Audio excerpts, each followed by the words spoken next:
Três pessoas de Varginha, no sul de Minas, juram que viram um ser muito estranho. Muita gente acredita que trata-se de um extraterrestre. E dizem também que o ser foi capturado pelas autoridades e é mantido escondido em algum lugar. Eles interrogaram as três moças que teriam visto neste lote vazio, no dia 20 de janeiro. Aí, de repente, assim, que nós olhamos pra lá, assim, aquela coisa estranha, redonda. Nossa, tava super estranho. Ai, tinha uns negócios tipo chifre na cabeça. Tinha, assim, a pele marrom, parecendo que passou algum óleo no corpo.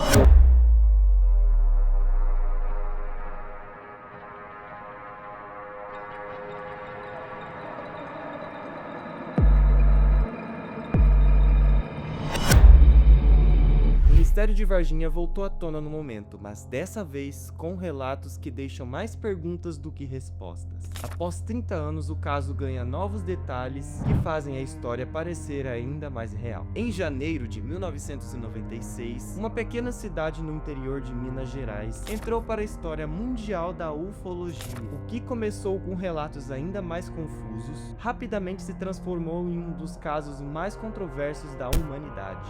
Testemunhas afirmaram ter visto criaturas vagando pela cidade de Varginha, de Minas Gerais, militares mobilizados em todo canto e hospitais que nunca constou nada nos registros oficiais. E pouco tempo depois o silêncio tomou conta de tudo. Durante anos o caso foi desacreditado e ridicularizado e tratado como uma histeria coletiva. Mas as pessoas envolvidas nunca mudaram as suas versões. Muito pelo contrário, com o tempo, novas peças surgiram, novos relatos vieram à tona e contradições oficiais passaram a chamar ainda mais atenção. Agora, décadas depois, o caso de Varginha volta ao centro das atenções, após um novo documentário da Globoplay. A pergunta que permanece não é apenas aquilo que aconteceu naquela noite, mas por que ainda é tão difícil falar sobre isso? Fala aí, pessoal! Tudo bem com vocês? Eu me chamo Gabriel Weber e sejam bem-vindos para mais um vídeo de Mistérios da Internet.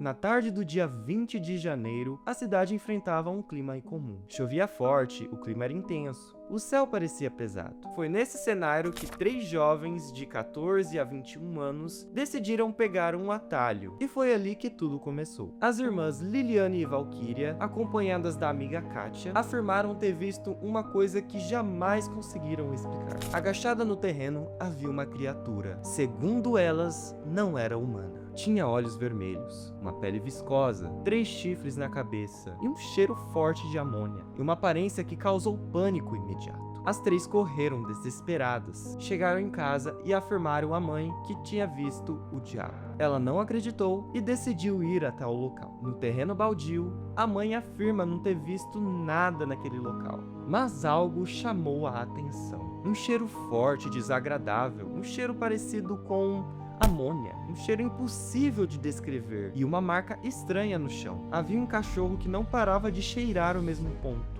O boato se espalhou entre familiares e amigos, e um ufólogo entrou em contato com as três meninas. Boatos começaram e Varginha passou a ser uma cidade muito movimentada, com movimentações militares e policiais. Varginha passou a ser história de OVNIs e criaturas estranhas, e até operações militares secretas. Um zelador do zoológico da cidade relatou aos policiais que tenham visto uma criatura parecida com as descrições das três meninas, supostamente levada pelo corpo de bombeiros da cidade de Varginha. Meses depois, 3 animais do zoológico morreram sem causa alguma. Áudios atribuídos a um militar anônimo começaram a circular, descrevendo a criatura e alegando ter sido levada pelo corpo de bombeiros e levado à escola de sargento das armas ESA. As instituições negaram, os policiais negaram e os envolvidos não quiseram dar entrevistas. Mas as histórias não pararam por aí, continuaram frequentemente ao longo dos anos. Naquele dia, Varginha deixou de ser uma das cidades do interior, e o que começou a ser relato de 3 jovens se transformou em um mistério. E isso era só o começo. Depois dos primeiros relatos, Varginha não falava de outra coisa, mas o que começou no chão também começou no céu.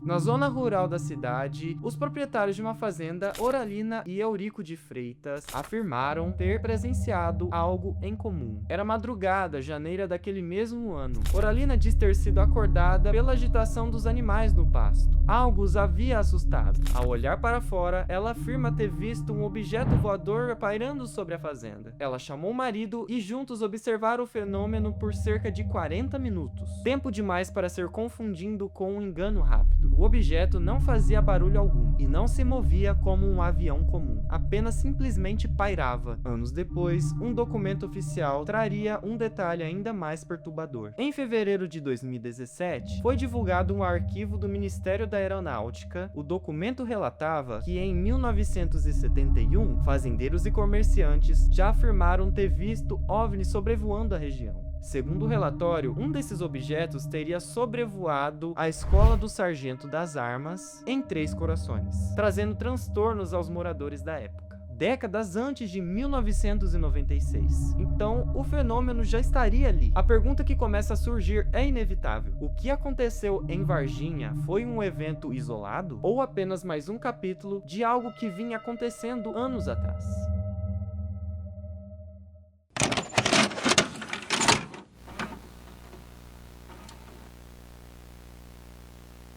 Com a repercussão crescendo e o nome do exército cada vez mais associado ao caso, uma resposta oficial se tornou inevitável. Em maio de 1996, após alguns casos e relatos em Varginha, o comandante da escola Sargento das Armas, ESA, determinou a abertura de uma sindicância interna. O objetivo era claro: investigar as notícias divulgadas pela imprensa, que falava sobre nomes de militares. O responsável pela investigação foi o coronel René Jairo Fagundes. Militares citados nas reportagens foram ouvidos, testemunhas também prestaram depoimento. Tudo ao menos oficialmente seria apurado. Ao final da sindicância, o resultado foi direto. Segundo o relatório, a movimentação incomum de viaturas militares em Varginha, um dos pontos mais comentados do caso, não teria relação com os dias dos supostos acontecimentos. Os deslocamentos aconteceram nos dias 25 e 26 de janeiro e teriam como finalidade a manutenção de veículos em uma concessionária, e não nos dias 22, 23 e 24 com relação aos relatos e os casos em Varginha. A sindicância também concluiu que os militares citados nas entrevistas não participaram de nenhum transporte de qualquer tipo de carga e que, segundo o relatório, os meios de comunicação estavam equivocados, dando publicidade a fatos considerados inverídicos. Oficialmente, o caso estava encerrado. Tudo não teria passado de um erro de interpretação amplificado pela imprensa. Mas para muitos, essa resposta levantou ainda mais dúvidas. Se nada aconteceu, por que uma sindicância foi necessária? E por que tantos relatos diferentes ainda permaneceram vivos, mesmo após um encerramento oficial? Mas a história ainda estava longe de ser encerrada.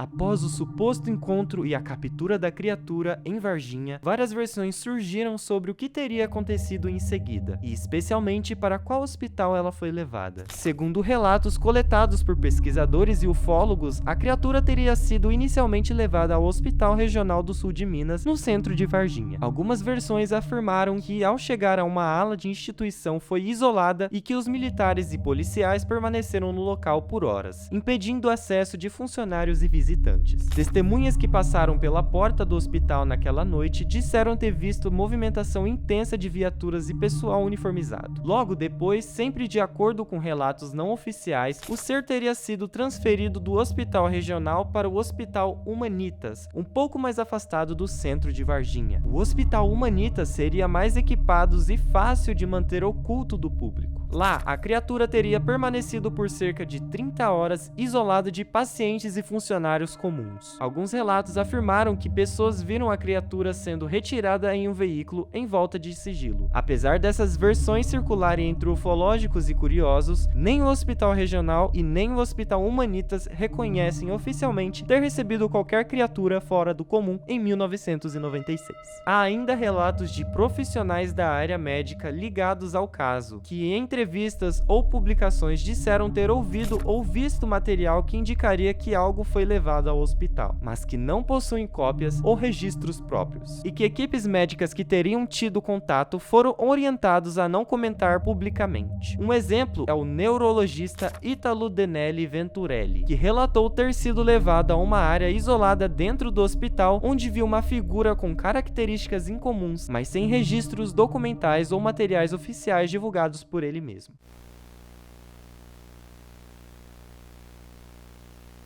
Uma das peças mais conhecidas e mais controversas não é uma imagem, e sim um áudio. Uma fita cassete divulgada ainda nos anos de 1990. Na gravação, um homem identificado como um bombeiro descreve a suposta captura da criatura.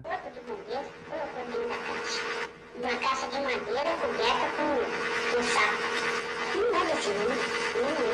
Esse áudio se espalhou rapidamente e para muitos se transformou em uma das provas mais perturbadoras do caso. Mas o tempo mudou essa história. Em 2019, o autor da gravação foi localizado por pesquisadores e o que ele disse surpreendeu. Segundo ele, tudo não passou de uma encenação. Em um novo áudio, o homem negou a história, afirmando que haviam sido influenciado a gravar o depoimento.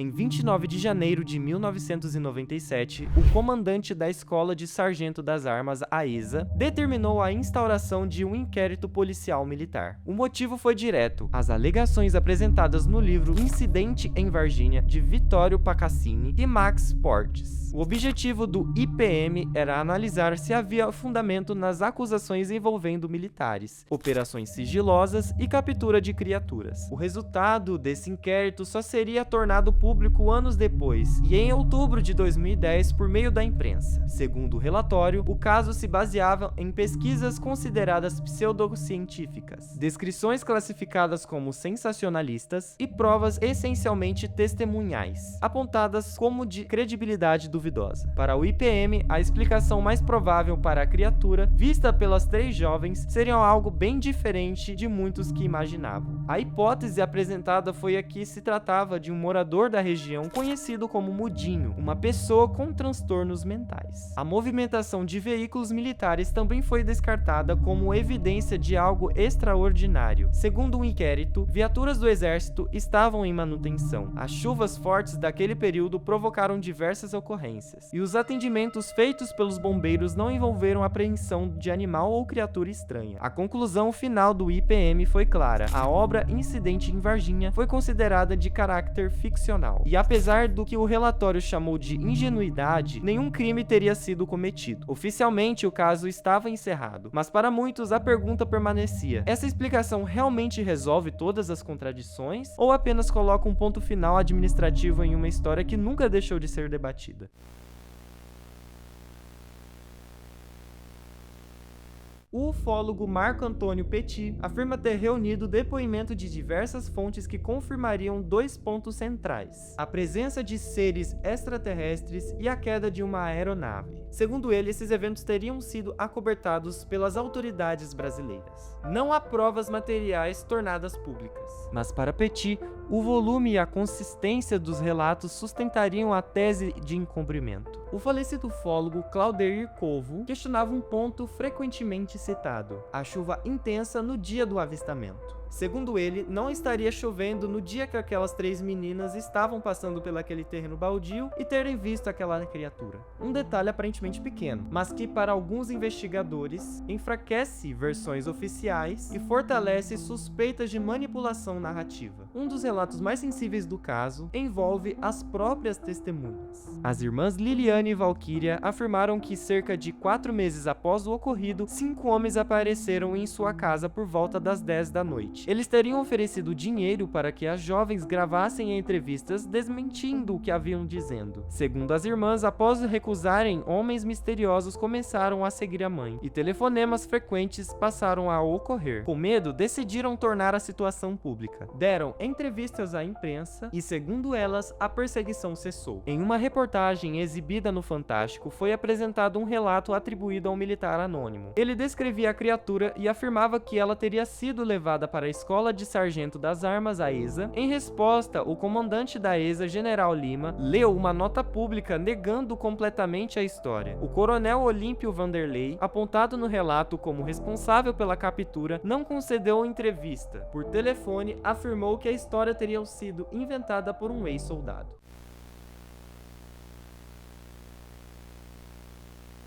Entre tantos relatos e versões conflitantes, um episódio específico marcou profundamente a memória coletiva de Varginha: a morte do policial militar Marco L. Xerezi. Segundo relatos ligados ao caso, Xerezi teria participado de uma suposta captura da criatura. Semanas depois, ele morreu vítima de uma infecção generalizada. O intervalo de tempo entre os dois acontecimentos foi o suficiente para que a história ganhasse outra dimensão. Para parte da população, a morte não foi vista como um evento isolado. Surgiu a suspeita que o policial teria tido contato direto com a criatura e que isso poderia estar relacionado ao seu falecimento. Uma associação que nunca foi comprovada, mas foi dita e mencionada no documentário da Globo. As autoridades médicas, no entanto, apresentaram uma explicação diferente. Segundo os laudos divulgados, a causa da morte foi uma infecção comum, sem qualquer relação com contato biológico da criatura. Nenhuma evidência foi encontrada. O exército brasileiro mais uma vez reforçou sua posição oficial. Nunca houve nenhuma operação envolvendo seres alienígenas. E nunca houve captura.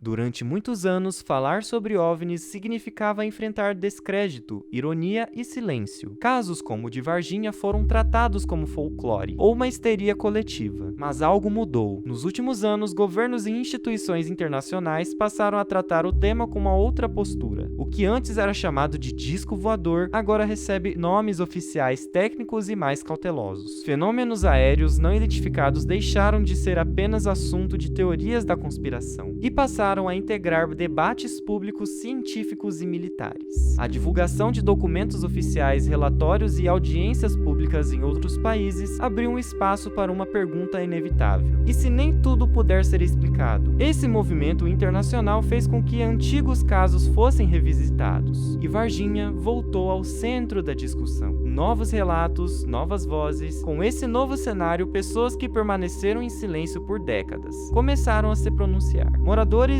ex-militares, profissionais da saúde e testemunhas indiretas passaram a relatar experiências, detalhes e percepções que nunca haviam contado antes. Alguns reafirmando versões antigas, outros apresentando novos fragmentos da história. Relatos que surgem agora não para provar algo definitivamente, mas para mostrar que o caso nunca foi completamente esquecido. A mídia, que por anos tratou o caso de Varginha como curiosidade ou anedota, passou a abordá-lo com outro olhar. Documentários, reportagens especiais e investigações mais profundas recolocaram o episódio em pauta, mas não como piada, mas como um mistério histórico brasileiro. O momento certo para revisitar o caso, 3 décadas depois, o tempo trouxe distância emocional, mas também trouxe contexto. Hoje, o mundo está mais aberto a questionar, mais disposto a ouvir e menos apressado em descartar.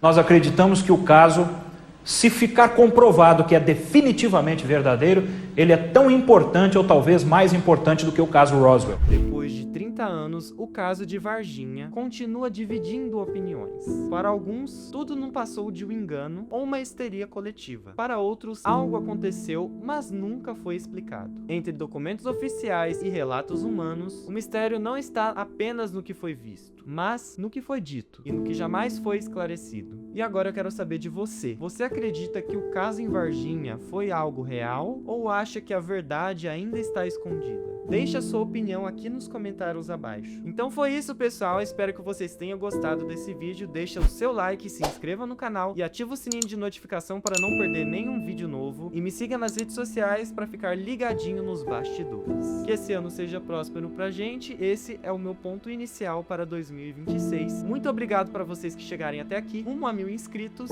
Então foi isso. Falou e fui!